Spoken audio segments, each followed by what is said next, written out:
¿Cómo puede alguien pasar de ser un héroe nacional a un monstruo? Escondido en plena vista durante años, Jared Fogle fue una celebridad. Era algo diferente, pues no era ni actor, ni atleta, ni empresario tecnológico. Era un tipo común y corriente, un chico con gafas, camisas grandes, pero que se popularizó por hacer una hazaña algo extraña. Jared gozó de la fortuna y de la fama, pues bajó más de 100 kilos comiendo sándwiches de Subway. Así es, como lo escuchas, esto no es broma. Pasó de esto a esto solamente comiendo Subway. Esa historia, aparentemente tan sencilla, cautivó a todos los Estados Unidos. Jared no tardó en convertirse en un símbolo de superación, una leyenda urbana que se volvió real. Si él pudo, tú también puedes. Pero como toda buena historia de éxitos y logros, había algo más. Algo que no se veía, o mejor dicho, algo que nadie quería ver. Porque mientras millones de personas lo veían como un ejemplo a seguir, en privado, Jared llevaba una vida doble, una vida oscura, y créeme, una vida inaceptable.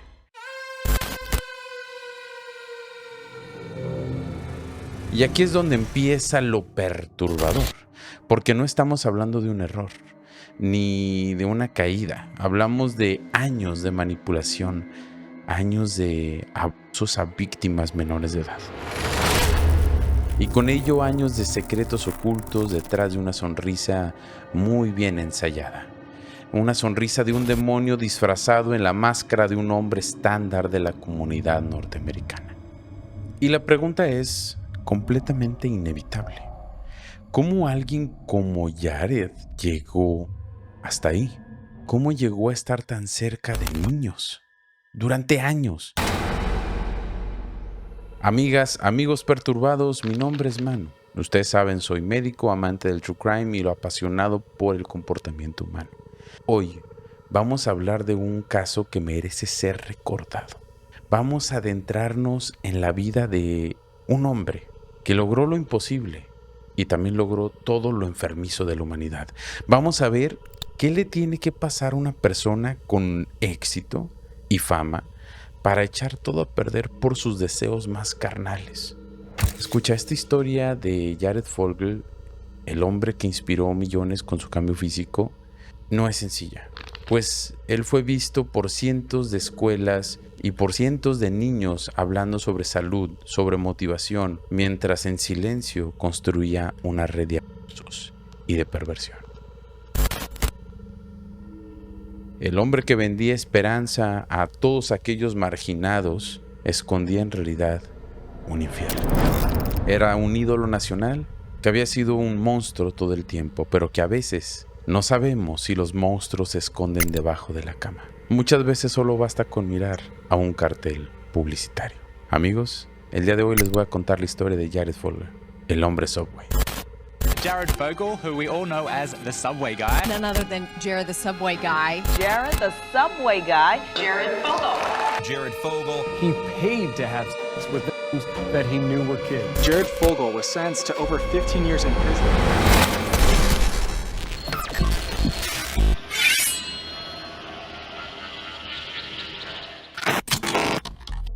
Antes de hablar de todas las atrocidades que hizo este hombre, tienes que conocer quién era él, por qué hacía lo que hacía y cómo fue su infancia.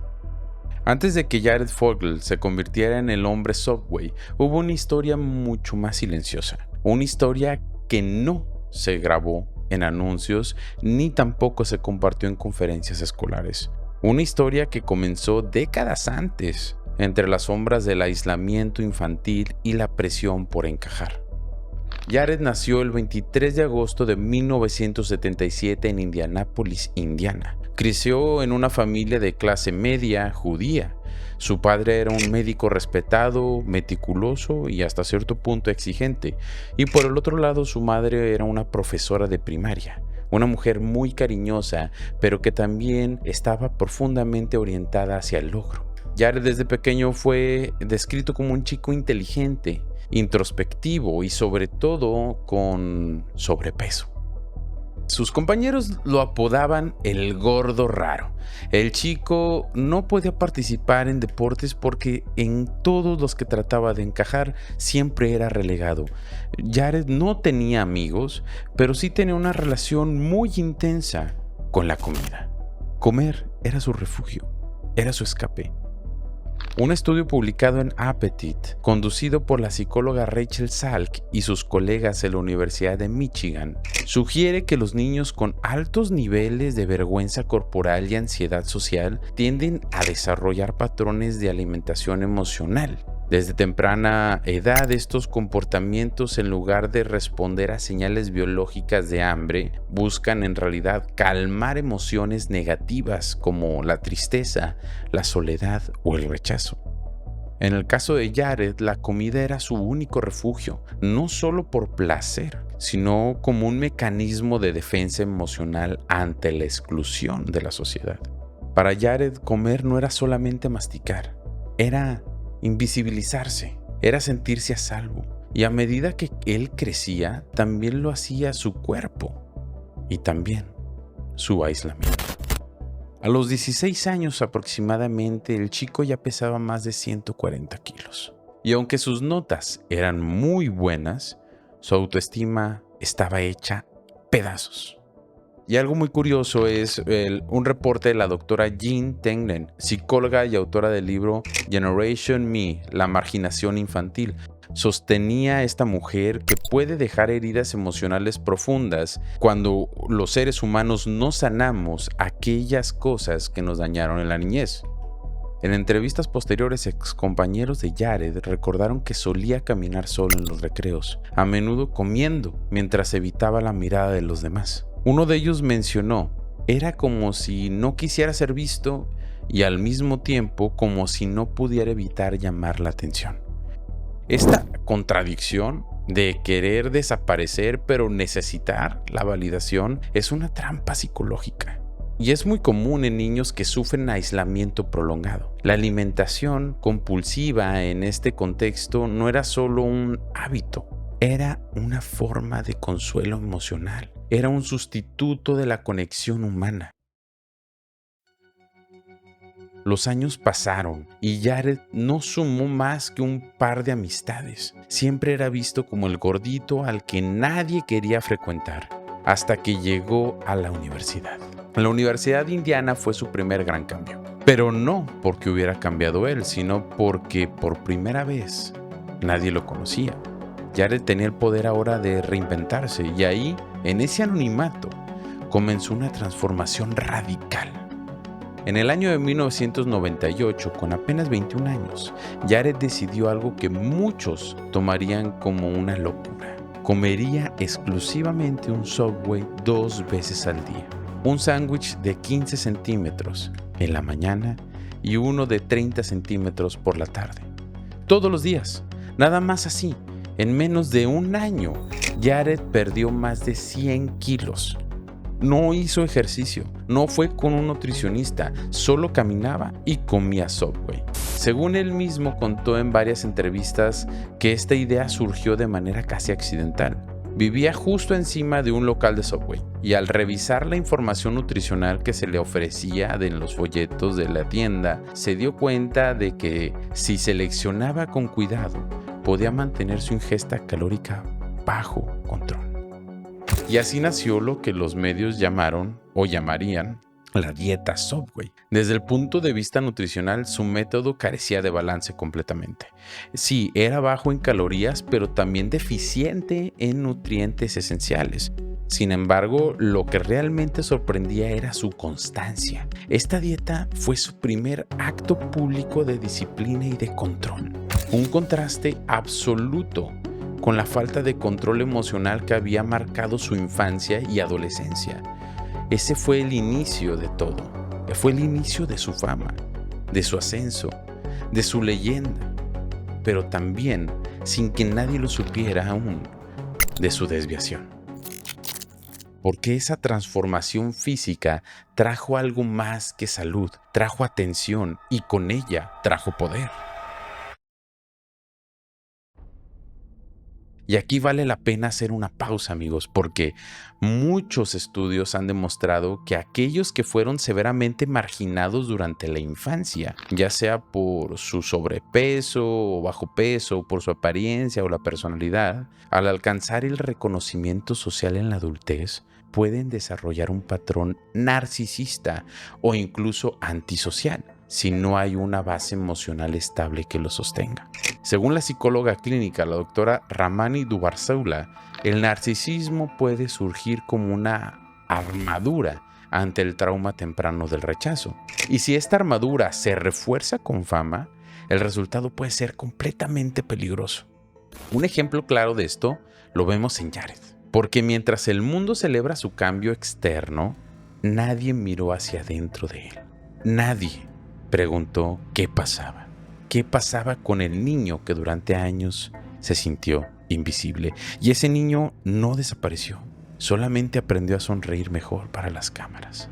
Lo que comenzó como una curiosidad local, pronto se convirtió en un fenómeno nacional. El chico que perdió más de 100 kilos comiendo Subway obviamente atrajo la atención de la prensa local de Indiana y luego la de la nación entera. Fue en realidad la revista de Men's Health quien publicó el primer artículo serio sobre su historia titulado Stupid Diets. El texto destacaba la singularidad de su hazaña y el potencial publicitario que tenía Subway. No tardó en hacerse notar. La marca Subway se puso en contacto directo con Jared a través de su agencia de relaciones públicas. Lo llegaron a invitar a participar en una campaña nacional que lo posicionaría como un símbolo de superación personal. Al principio, Jared aparecía en algunos anuncios modestos, pero su historia resonaba con toda la audiencia. No era un actor, no era un influencer, era alguien real, alguien como tú y como yo, y eso vendía, y vendía muy, muy bien.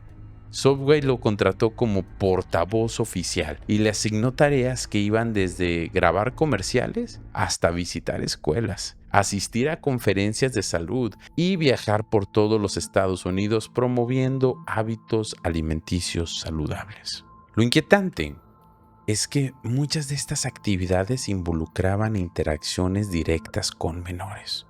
Jared visitaba escuelas primarias, hablaba en auditorios llenos de niños, se tomaba fotos con ellos y a menudo era tratado como un ejemplo a seguir. En retrospectiva, esta exposición constante a menores no solo fue una oportunidad de marketing, sino un riesgo enorme que nadie supo prever. De hecho, expertos en prevención de abuso sexual infantil como el Dr. David Finkelhor de la Universidad de New Hampshire han señalado que los individuos con impulsos pedofílicos buscan precisamente espacios donde puedan establecer confianza con los niños y adolescentes, así ganarse la aprobación de los adultos y moverse sin levantar sospechas. Jared, sin saberlo nadie en ese momento, tenía la plataforma perfecta para hacer todo esto. Por el otro lado estaba la fama, que según informes financieros filtrados años después, llegó a ganar hasta 1.1 millones de dólares anuales solo en concepto de imagen y presencia pública. Obviamente los medios lo adoraban. Los titulares de él eran como el hombre que derrotó la obesidad con sándwiches o Subway, Jared, el hombre improbable de la salud.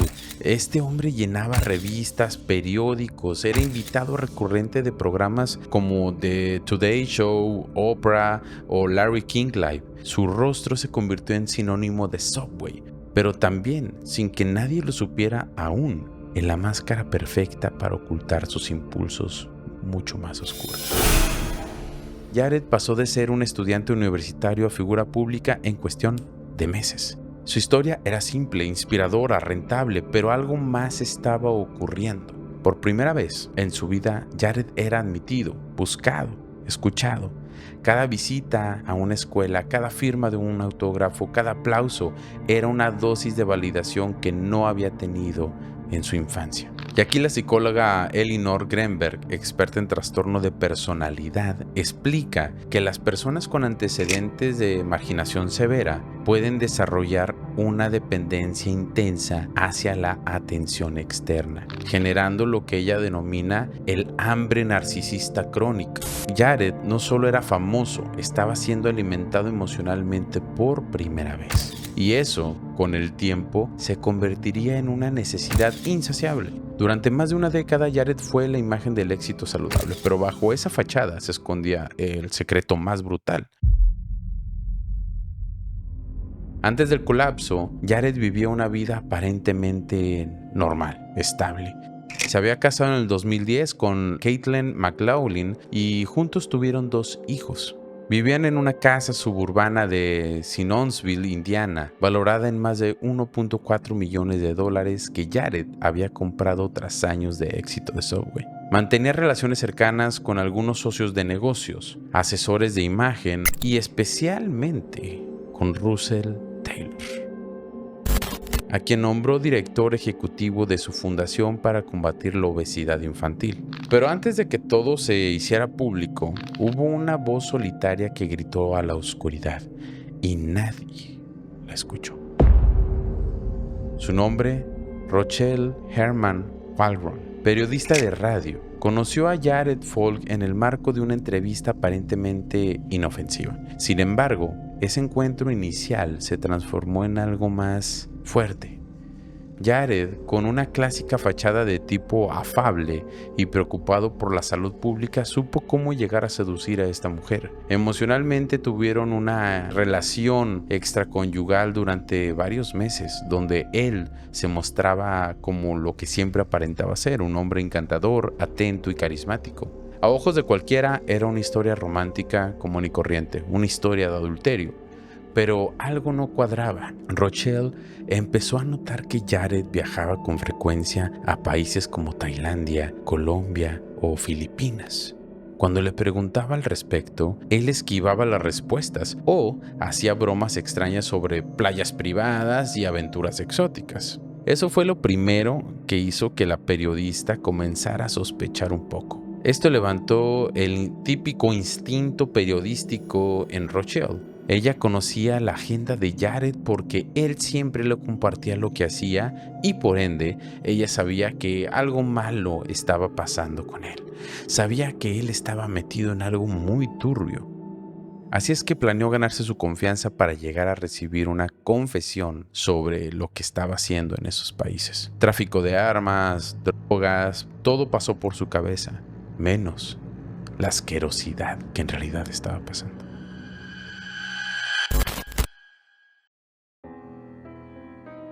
Antes de llegar al comentario brutal que ella quería obtener, Jared ya había comenzado a soltar frases inquietantes. Durante sus largas conversaciones nocturnas, Jared hacía referencia cada vez más directa a su atracción por personas pequeñas. Estas disfrazadas a veces de chistes incómodos o comentarios ambiguos. I can't wait to see it. What do you want to do? You. Rochelle, periodista de formación y madre de familia, comenzó a sentir que algo no estaba bien. Su instinto se encendió, entonces tomó una decisión. Es hora de empezar a grabar todas mis conversaciones con Jared. Y así pasaron noches enteras, llamadas tras llamadas, en las que Jared revelaba más y más a su perturbadora realidad.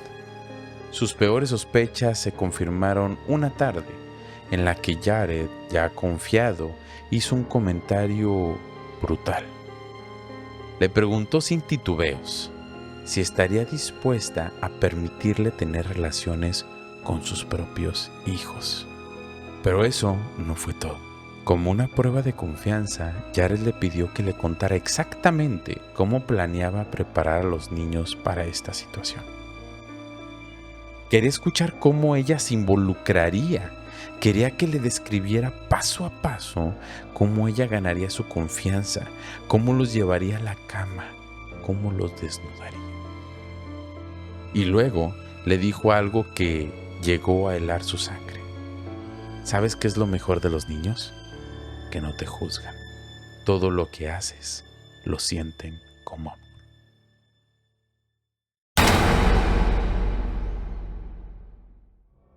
Lo sé lo que has de pensar en este momento. Es una enfermiza fantasía. Jared hablaba como si se tratase de un acto íntimo, incluso espiritual. Le decía que no había nada más puro, más auténtico que un encuentro con un menor, que el deseo adulto era natural y que lo anormal era reprimirlo. Añade todo esto a que él literal insinuó o quería que ella fuera cómplice, su aliada, la madre que entregaría a sus hijos a este monstruo. Obviamente Rochelle estaba impactadísima, pero seguía en su papel de periodista y quería desentrañar todo lo que estaba diciendo este hombre. Sin embargo, jugar ese papel de cómplice ficticia llegó a tener un precio, y fue muy alto. Rochelle Herman Warlon, al sostener durante años esa máscara para desenmascarar al monstruo, comenzó a deteriorarse emocional y mentalmente. Vivía en una dualidad constante, proteger a sus hijos mientras fingía que los ofrecía. Escuchaba cada noche confesiones que ninguna madre debería oír jamás. Y según un estudio llamado Stress Trauma on Dissociation in Uncovered Work en la Universidad de Toronto, las personas que deben fingir cercanía con depredadores sexuales pueden llegar a desarrollar síntomas severos de estrés postraumático, también trastornos del sueño y una profunda pérdida del sentido de identidad. Rochelle terminó en terapia intensiva durante años, afectada por los recuerdos intrusivos, la ansiedad crónica y una culpa que, aunque era injusta, la acompañaba a diario. Y su caso no es el único. Seguro has escuchado hablar de esto. En los equipos especializados en delitos cibernéticos existen analistas encargados de revisar y clasificar el material de abuso infantil. Son profesionales que deben consumir imágenes para identificar a las víctimas y construir casos judiciales. Un estudio del Departamento de Justicia de los Estados Unidos revela que más del 70% de estos agentes desarrollan signos de trauma secundario, también disociación emocional o incluso conductas suicidas.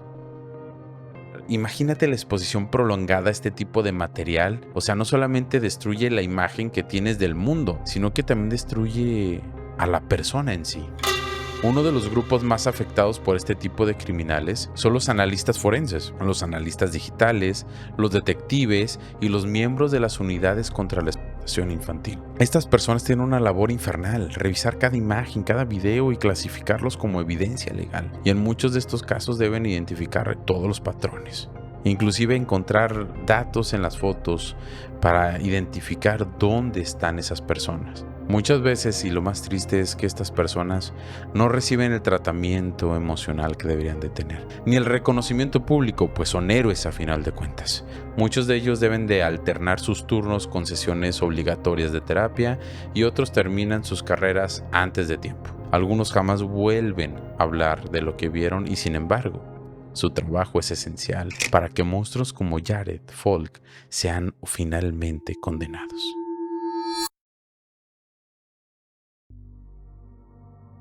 ¿Recuerdas que Jared tenía un amigo llamado Russell Taylor? Él es su socio, pues él no sufrió de algo tan diferente. Russell Taylor, el socio y amigo de Jared, fue en realidad la gota que derramó el vaso en el mundo de la pedofilia. Los delitos de este hombre ocurrieron no más ni menos que en su propia casa. No fueron agentes federales quienes lo descubrieron, la verdad, fueron sus propias hijas, adolescentes, víctimas inesperadas, investigadoras de su propio infierno doméstico. Escucha bien, una tarde cualquiera, mientras buscaban un cargador en su cuarto, una de ellas notó una pequeña luz detrás de un espejo. Al revisar más cerca, descubrió una cámara oculta. Después se dio cuenta que no era la única, había más en el baño, en su habitación y en la sala donde organizaban pijamadas con sus amigas. Y esto no era casualidad.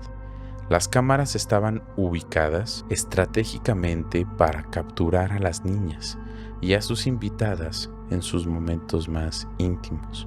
Asustadas, las niñas confrontaron a su madre. Lo que vino después fue aún mucho más devastador. Según documentos oficiales del juicio, la madre no solo sabía de la existencia de las cámaras, sino que era cómplice.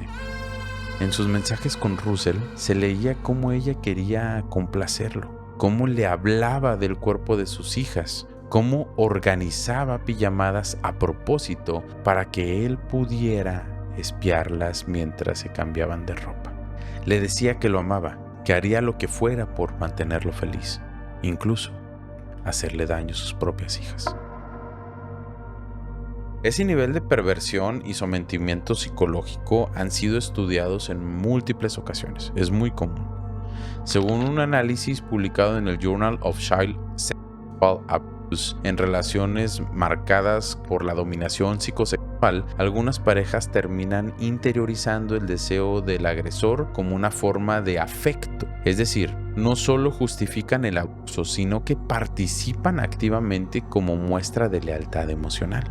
La madre de estas dos niñas estaba cegada por la necesidad de la validación y en ocasiones facilitó que sus hijas fueran observadas, grabadas y convertidas en material de consumo para su esposo y otros hombres. Fue ese hallazgo, esa denuncia directa desde adentro de un hogar, lo que permitió abrir la caja de Pandora, y en el fondo de ella estaba Jared. El castillo de arena estaba a punto de derrumbarse, y todo empezó con una grieta inesperada: el caso Russell Taylor. Cuando el FBI detuvo a Taylor por abuso infantil y producción de pornografía infantil, lo que hallaron en su casa fue tan devastador. Las autoridades supieron inmediatamente que no era el único implicado. Según registros judiciales de la Corte del Distrito Sur de Indiana, los dispositivos electrónicos contenían miles de videos explícitos. Pero más allá del horror de ver estas imágenes, hubo algo que alteró el curso de la investigación. Múltiples correos entre Taylor y Jared Fogle. En ellos usaban claves y nombres en código como Pizza Delivery para referirse a la entrega del material ilegal o Playdates para encuentros con menores. También hablaban de Toys para referirse a los niños y compartían videos encriptados bajo etiquetas como Home Movies o Vacation Clips. Fue esa terminología críptica cuidadosamente analizada por los forenses digitales del FBI, lo que unió de una forma irrefutable ambos casos. En cuestión de horas, Jared Fogle pasó de ser testigo a ser un sospechoso principal.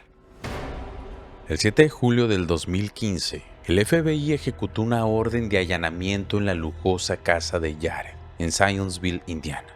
Adentro, los agentes encontraron múltiples discos duros, laptops, dispositivos USB y más de 400 archivos de material pornográfico infantil. Las carpetas estaban organizadas con meticulosidad, por edad, por tipo de abuso, por país. Pero eso no fue lo único. También encontraron conversaciones encriptadas, transferencias internacionales de dinero, correos con imágenes adjuntas e itinerarios de viajes a países como Tailandia, Camboya, República Dominicana y Colombia, donde según informes de la UNICEF, esto es oficial, y estudios de la Universidad de Londres, persiste ahí una economía subterránea de turismo sexual infantil. El informe Child Sex Tourism and Exploitation del 2016 detalla cómo redes organizadas ofrecen acceso a menores a través de paquetes turísticos aparentemente legítimos. Jared no solo visitó estos países, sino que en estos correos se refería a ellos como destinos seguros, una expresión utilizada por depredadores sexuales para indicar sitios con baja vigilancia y leyes laxas contra la explotación infantil. Jared Fogle fue arrestado esa misma mañana y en el momento del arresto estaba desayunando en su cocina, como si nada pasara. ¿Se sorprendió? Sí. Pero no opuso resistencia. Lo esposaron y lo escoltaron frente a una decena de cámaras que lo esperaban fuera de su casa. Su rostro ya no era el de un vocero amable, era el de un depredador, un hombre descubierto. Así comenzaba el proceso judicial más escandaloso de la historia de Subway y uno de los más oscuros en el mundo de la publicidad moderna.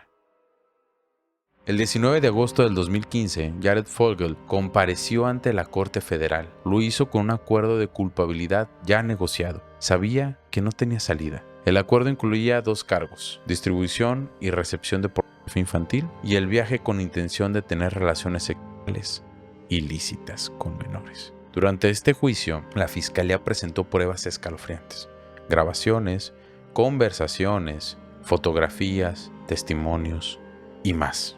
Una de las víctimas testificó que Jared le pagó para mantener relaciones sexuales cuando ella tenía apenas 16 años. Otra declaró que él la contrató a través de redes sociales haciéndose pasar por un adolescente.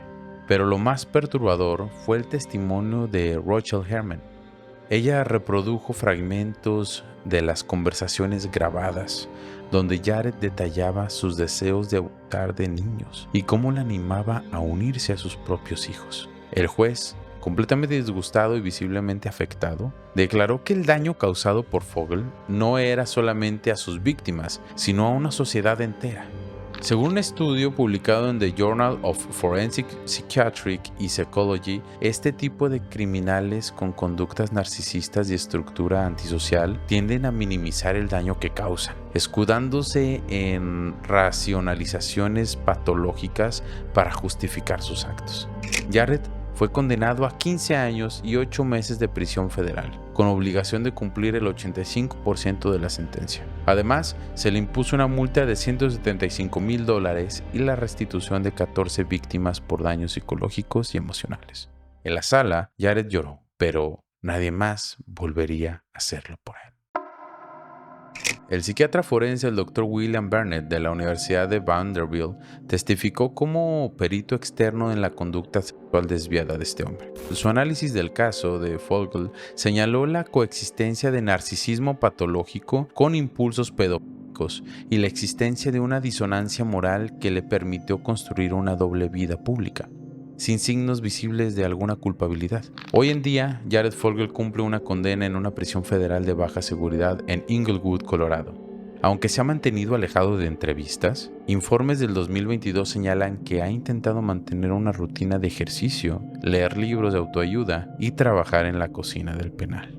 Ha recibido también múltiples agresiones por parte de otros internos y se le considera un preso de alta vulnerabilidad. Este caso, aparte de ser uno de los más inquietantes que me ha tocado leer, también es uno de los más, se podría decir, sorprendentes. Cómo una persona, como un monstruo, se puede esconder detrás de una figura tan popular y amable. Y por eso te quiero hacer una pregunta. ¿Y si el verdadero monstruo no se esconde en las sombras, sino que sonríe frente a millones todos los días? O sea, Jared Fogel no fue un extraño marginal, no era un forastero raro, como nos imaginaríamos al típico abusador. No era la persona de la cual todos sospecharían. No, él fue el rostro de la superación personal, el tipo común que bajó de peso y nos enseñó con un sándwich en la mano que todo era posible. Fue un símbolo de esperanza para millones de personas que sufren de obesidad. Un ídolo fabricado por la maquinaria del marketing y alimentado por nuestra necesidad de creer. Y sin embargo, detrás de esa sonrisa se ocultaba una de las perversiones más atroces. Este no fue un error aislado, no fue un momento de debilidad, fue una estrategia, un patrón, una doble vida cuidadosamente construida. Jared supo manipular la confianza del público, supo fingir cómo actuar, y esa es quizás la parte más perturbadora.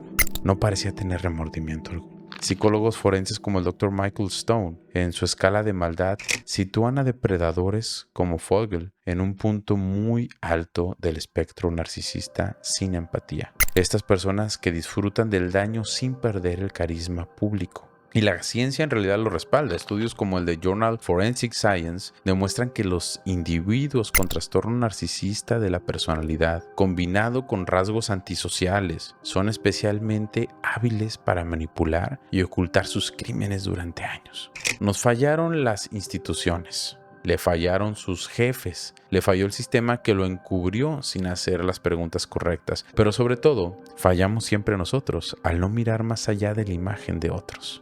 ¿Qué otros Jared Fogel hay allá afuera? ¿Cuántos más se esconden detrás de una marca, detrás de una sonrisa, detrás de un modelaje? Una causa noble, a lo mejor. Este no es el caso de un criminal. Esta es solamente la advertencia de que lo más perturbador es la realidad.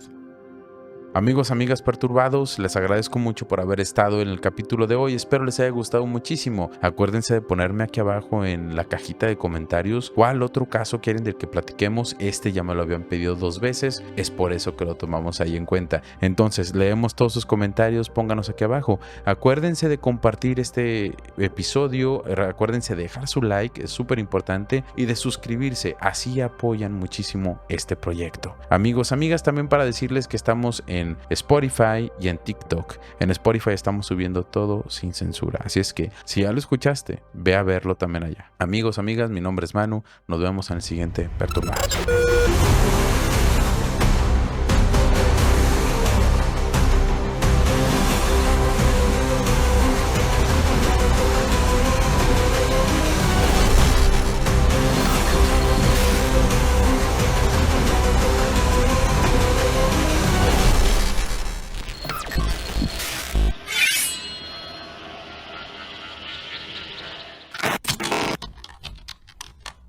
Estuvo fuerte el caso, así que para relajarnos un poco les dejo un video de un mapache comiendo un pastel de frutas.